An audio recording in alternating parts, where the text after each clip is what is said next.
بسم اللہ الرحمن الرحیم۔ نہج البلاغہ، خطبات امیر المومنین علیہ الصلاۃ والسلام۔ پہلا خطبہ۔ اس خطبے میں مولا کائنات حضرت امیر المومنین علیہ الصلاۃ والسلام نے حمد خدا کے ساتھ ساتھ زمین و آسمان کی آفرینش و تخلیق اور حضرت آدم علیہ الصلاۃ والسلام کی پیدائش کا ذکر فرمایا ہے۔ آپ کے سامنے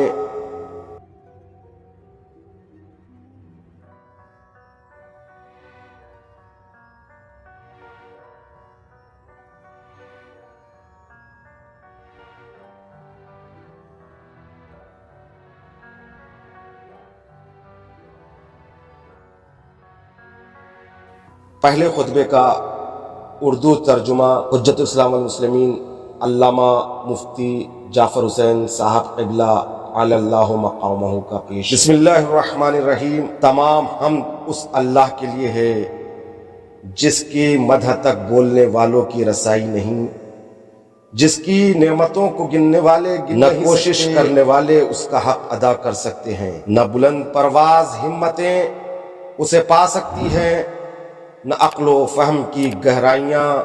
اس کی تہ تک پہنچ سکتی ہے۔ اس کے کمال ذات کی کوئی حد معین نہیں، نہ اس کے لیے توصیفی الفاظ ہے، نہ اس کی ابتدا کے لیے کوئی وقت ہے جسے شمار میں لایا جا سکے، نہ اس کی کوئی مدت ہے جو کہیں پر ختم ہو جائے۔ اس نے مخلوقات کو اپنی قدرت سے پیدا کیا، اپنی رحمت سے ہواؤں کو چلایا، تھر تھراتی ہوئی زمین پر پہاڑوں کی میخیں گاڑھی۔ دین کی ابتدا اس کی معرفت ہے، کمال معرفت اس کی تصدیق ہے، کمال تصدیق توحید ہے، کمال توحید یہ ہے کہ صفتوں کی نفی کی جائے، اور کمال تنزیہ ہر صفت شاہد ہے کہ وہ اپنے موصوف کی غیر ہے، اور ہر موصوف شاہد ہے کہ وہ صفت کے علاوہ کوئی چیز ہے۔ لہذا جس نے ذات الہی کے علاوہ صفات مانے اس نے ذات کا ایک دوسرا ساتھی مان لیا، اور جس نے اس کی ذات کا کوئی اور ساتھی مانا اس نے دوئی پیدا کی، جس نے دوئی پیدا کی اس نے اس کے لیے جز بنا ڈالا، اور جو اس کے لیے اجزاء کا قائل ہوا وہ اس سے بے خبر رہا، اور جو اس سے بے خبر رہا اس نے اسے قابل اشارہ سمجھ لیا، اور جس نے اسے قابل اشارہ سمجھ لیا اس نے اس کی حد بندی کر دی، اور جو اسے محدود سمجھا وہ اسے دوسری چیزوں ہی کی قطار میں لے آیا۔ جس نے یہ کہا کہ وہ کوئی چیز میں ہے اس نے اسے کسی شے کے ضمن میں فرض کر لیا، اور جس نے کہا کہ وہ کسی چیز پر ہے اس نے اور جگہیں اس سے خالی سمجھ لی۔ وہ ہے، ہوا نہیں، موجود ہے، مگر عدم سے وجود میں نہیں آیا۔ وہ ہر شے کے ساتھ ہے، نہ جسمانی اتصال کی طرح، نہ وہ ہر چیز سے علیحدہ ہے، نہ جسمانی دوری کے طور پر۔ وہ فاعل ہے لیکن حرکات و آلات کا محتاج نہیں۔ وہ اس وقت بھی دیکھنے والا تھا جبکہ مخلوقات میں کوئی چیز دکھائی دینے والی نہ تھی۔ وہ یگانہ ہے اس لیے کہ اس کا کوئی ساتھی ہی نہیں ہے کہ جس سے وہ مانوس ہو اور اسے کھو کر پریشان ہو جائے۔ اس نے پہلی پہل خلق کو ایجاد کیا بغیر کسی فکر کی جولانی کے اور بغیر کسی تجربے کے جس سے فائدہ اٹھانے کی اسے ضرورت پڑی، اور بغیر کسی حرکت کے جسے اس نے پیدا کیا ہو، اور بغیر کسی ولولہ اور جوش کے جس سے وہ بےتاب ہوا ہو۔ ہر چیز کو اس کے وقت کے حوالے کیا، بے جوڑ چیزوں میں توازن و ہم آہنگی پیدا کی، ہر چیز کو جداگانہ طبیعت و مزاج کا حامل بنایا، اور ان طبیعتوں کے لیے مناسب صورتیں ضرور قرار پائی، ان طبیعتوں کے لیے مناسب صورتیں ضرور قرار دیں۔ وہ ان چیزوں کو ان کے وجود میں آنے سے پہلے جانتا تھا، ان کی حد و نہایت پر احاطہ کیے ہوئے تھا، اور ان کے نفوس و اعضاء کو پہچانتا تھا۔ پھر یہ کہ اس نے کشادہ فضا، وسیع اطراف و اکناف اور خلا کی وسعت خلق کی، اور ان میں ایسا پانی بہا جس کے دریائے موج کی لہریں طوفانی اور بحر زخار کی موجیں تہ بتہ تھی۔ اسے تیز ہوا اور تند آندھی کی پشت پر لادا، پھر اسے پانی کے پلٹانے کا حکم دیا اور اسے اس کے پابند رکھنے پر قابو دیا اور اسے پانی کی سرحد سے ملا دیا۔ اس کے نیچے ہوا دور تک پھیلی ہوئی تھی اور اوپر پانی ٹھاٹے مار رہا تھا۔ پھر اللہ سبحانہ نے اس پانی کے اندر ایک ہوا خلق کی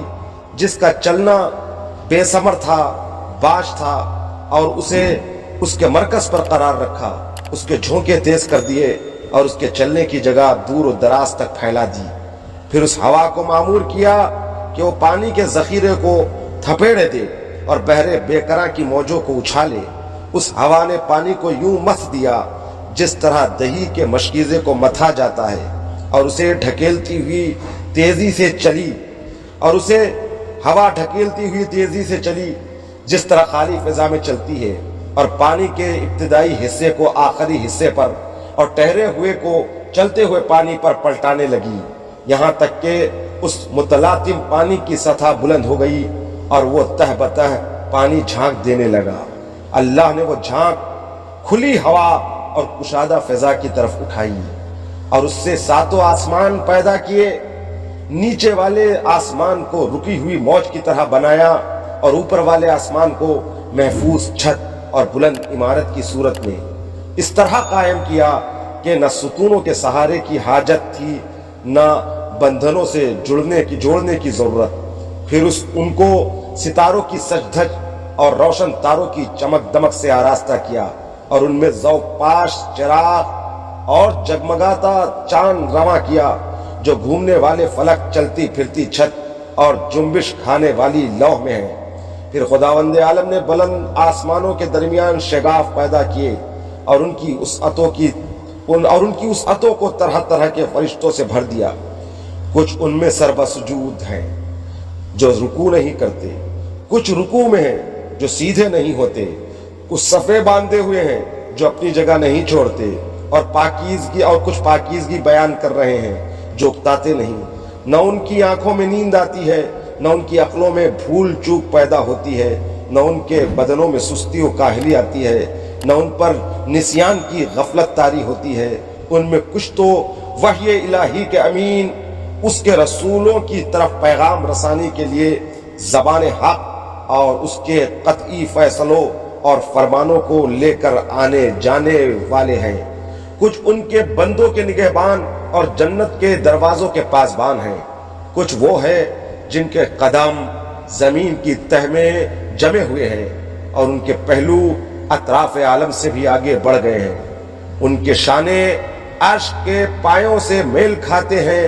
عرش کے سامنے ان کی آنکھیں جھکی ہوئی ہیں اور ان کے نیچے اپنے پروں میں لپٹے ہوئے ہیں، اور ان میں اور دوسری مخلوق میں عزت کے حجاب اور قدرت کے سرا پردے حائل ہیں۔ وہ شکل و صورت کے ساتھ اپنے رب کا تصور نہیں کرتے، نہ اس پر مخلوق کی صفتیں طاری کرتے ہیں، نہ اسے محل و مکان میں گھرا ہوا سمجھتے ہیں، نہ اشباہ و نظائر سے اس کی طرف اشارہ کرتے ہیں۔ پھر اللہ نے سخت و نرم اور شیریں و شورازار زمین سے مٹی جمع کی، اسے پانی سے اتنا بھگویا کہ وہ صاف ہو کر نتھر گئی، اور تری سے اتنا گوندھا کہ اس میں لس پیدا ہو گیا۔ اس نے اس سے ایک ایسی صورت بنائی جس میں موڑ ہے اور جوڑ اعضاء ہے اور مختلف حصے، اسے یہاں تک سکایا کہ وہ خود تھم سی اور اتنا سخت کیا کہ وہ کھنکھنانے لگی۔ ایک وقت معین اور مدت معلوم تک اسے یوں ہی رہنے دیا، پھر اس میں روح پھونکی تو وہ ایسے انسان کی صورت میں کھڑی ہو گئی جو قوائے ذہنی کو حرکت دینے والا، فکری حرکات سے تصرف کرنے والا، اعضاء و جوارے سے خدمت لینے والا اور ہاتھ پیروں کو چلانے والا ہے، اور ایسی شراخت کا مالک ہے جس سے حق و باطل میں تمیز کرتا ہے اور مختلف مزوں، بوؤں، رنگوں اور جنسوں میں فرق کرتا ہے۔ خود رنگا رنگ کی مٹی اور ملتی جلتی ہوئی موافق چیزوں اور مخالف ضدوں اور متضاد خلطوں سے اس کا خمیر ہوا ہے، یعنی گرمی، سردی، تری، خشکی کا پیکر ہے۔ پھر اللہ نے فرشتوں سے چاہا کہ وہ اس کی سونپی ہوئی اور ودیت ادا کرے اور اس کے پیمان و وصیت کو پورا کرے جو سجدہ آدم کے حکم کو تسلیم کرنے اور اس کی بزرگی کے سامنے تواضع و فروتنی کے لیے تھا۔ اس لیے اللہ نے کہا کہ آدم کو سجدہ کرو، ابلیس کے سوا سب نے سجدہ کیا، اسے عصبیت نے گھیر لیا، بدبختی اس پر چھا گئی، آگ سے پیدا ہونے کی وجہ سے اسے اپنے کو بزرگ و برتر سمجھا اور کھنکھناتی ہوئی مٹی کی مخلوق کو ذلیل جانا۔ اللہ نے اسے مہلت دی تاکہ وہ پورے طور پر غضب کا مستحق بن جائے اور بنی آدم کی آزمائش پائے تکمیل تک پہنچے اور وعدہ پورا ہو جائے۔ چنانچہ اللہ نے اس سے کہا کہ تجھے وقت معین کے دن تک مہلت دی گئی ہے۔ پھر اللہ نے آدم کو ایسے گھر میں ٹھہرایا جہاں ان کی زندگی کو خوشگوار رکھا، انہیں شیطان اور اس کی عداوت سے بھی ہوشیار کر دیا، لیکن ان کے دشمن نے ان کے جنت میں ٹھہرنے اور نیکوکاروں میں مل جل کر رہنے پر حسد کیا اور آخرکار انہیں فریب دے دیا۔ آدم نے یقین کو شک اور ارادے کے استحکام کو کمزوری کے ہاتھوں بیچ ڈالا، مسرت کو خوف سے بدل لیا اور فریب خوردگی کی وجہ سے ندامت اٹھائی۔ پھر اللہ نے آدم کے لیے توبہ کی گنجائش رکھی، انہیں رحمت کے کلمے سکھائے، جنت میں دوبارہ پہنچانے کا ان سے وعدہ کیا اور انہیں دار ابتلا و محل افزائش نسل میں اتار دیا۔ اللہ سبحانہ نے ان کی اولاد سے انبیاء چنے، وہیں پر ان سے عہد و پیمان لیا، تبلیغ رسالت کا انہیں امین بنایا، جبکہ اکثر لوگوں نے اللہ کا عہد بدل دیا تھا۔ چنانچہ وہ اس کے حق سے بے خبر ہو گئے، اوروں کو اس کا شریک بنا ڈالا۔ شیاطین نے اس کی معرفت سے انہیں روگرداں اور اس کی عبادت سے الگ کر دیا۔ اللہ نے ان میں اپنے رسول مبعوث کیے اور لگاتار انبیاء بھیجے تاکہ ان سے فطرت کے عہد و پیمان پورے کرائیں، ان کے بھولی ہوئی نعمتیں یاد دلائی، پیغام ربانی پہنچا کر حجت تمام کریں، عقل کے دفینوں کو ابھاریں اور انہیں قدرت کی نشانیاں دکھائیں۔ یہ سروں پر بلند بام آسمان، ان کے نیچے بچھا ہوا فرش زمین، زندہ رکھنے والا سامان معیشت، فنا کرنے والی اجلیں، بوڑھا کر دینے والی بیماریاں اور پے در پے آنے والے حادثے۔ اللہ سبحانہ نے اپنے مخلوق کو بغیر کسی فرستادہ پیغمبر یا آسمانی کتاب یا دلیل قطعی یا طریق روشن کے کبھی یوں ہی نہیں چھوڑا۔ ایسے رسول جنہیں تعداد کی کمی اور جھٹلانے والوں کی کثرت درماندہ و عاجز نہیں کرتی تھی۔ ان میں کوئی سابق تھا جس نے بعد میں آنے والے کا نام و نشان بتایا، کوئی بعد میں آیا جسے پہلا پہچنوا چکا تھا۔ اس طرح مدتیں گزر گئی، زمانے بیت گئے، باپ داداؤں کی جگہ پر ان کی اولادیں بس گئی، یہاں تک کہ اللہ سبحانہ نے ایفائے عہد و اتمام نبوت کے لیے محمد مصطفیٰ صلی اللہ علیہ وآلہ وسلم کو مبعوث کیا، جن کے متعلق نبیوں سے عہد و پیمان لیا جا چکا تھا، جن کے علامات ظہور مشہور، محل ولادت مبارک و مسعود تھا۔ اس وقت زمین پر بسنے والوں کے مسلک جدا جدا، خواہشیں متفرق و پراگندہ اور راہیں الگ الگ تھیں، یوں کہ کچھ اللہ کو مخلوق سے تشبیہ دیتے، کچھ اس کے ناموں کو بگاڑ دیتے، کچھ اسے چھوڑ کر اوروں کی طرف اشارہ کرتے تھے۔ خداوند عالم نے آپ کی وجہ سے انہیں گمراہی سے ہدایت کی راہ پر لگایا اور آپ کے وجود سے انہیں جہالت سے چھڑایا۔ پھر اللہ سبحانہ نے محمد مصطفیٰ صلی اللہ علیہ وآلہ وسلم کو اپنے لقاء و قرب کے لیے چنا، اپنے خاص انعامات آپ کے لیے پسند فرمائے اور دار دنیا کی بود و باش سے آپ کو بلند تر سمجھا اور زحمتوں سے گھری ہوئی جگہ سے آپ کے رخ کو موڑا، اور دنیا سے باعزت آپ کو اٹھا لیا۔ حضرت تم میں اسی طرح کی چیز چھوڑ گئے جو انبیاء اپنی امتوں میں چھوڑتے چلے آئے تھے۔ اس لیے کہ وہ طریق واضح و نشان محکم قائم کیے بغیر یوں ہی بے قید و بند انہیں نہیں چھوڑتے تھے۔ پیغمبر نے تمہارے پروردگار کی کتاب تم میں چھوڑی ہے، اس حالت میں کہ انہوں نے کتاب کے حلال و حرام، واجبات و مستحبات، ناسخ و منسوخ، رقص و عزائم، خاص و عام، عبر و امثال، مقید و مطلق، محکم و متشابہ کو واضح طور سے بیان کر دیا، مجمل آیتوں کی تفسیر کر دی، ان کی گتھیوں کو سلجھا دیا۔ اس میں کچھ آیتیں وہ ہیں جن کے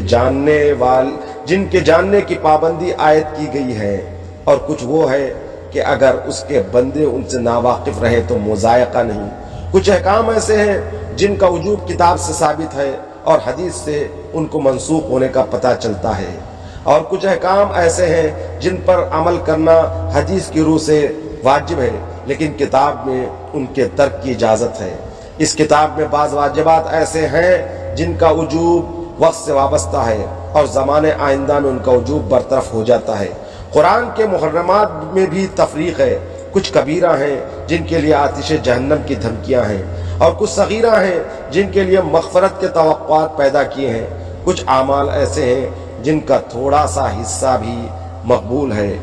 اور زیادہ سے زیادہ اضافے کی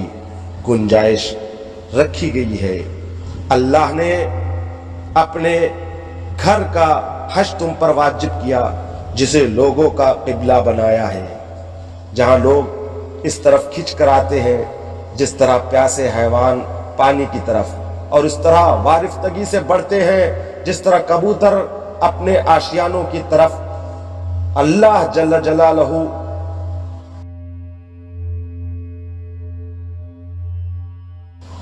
نے اس کو اپنی عظمت کے سامنے ان کی فروتنی و عاجزی اور اپنی عزت کے اعتراف کا نشان بنایا۔ اس نے اپنی مخلوق میں سے سننے والے لوگ چن لیے جنہوں نے اس کی آواز پر لبیک کہی اور اس کے کلام کی تصدیق کی۔ وہ انبیاء کی جگہوں پر ٹھہرے، عرش پر طواف کرنے والے فرشتے سے شباہت اختیار کی۔ وہ اپنی عبادت کی تجارت گاہ میں منفعتوں کو سمیٹتے ہیں اور اس کی وعدگاہ مغفرت کی طرف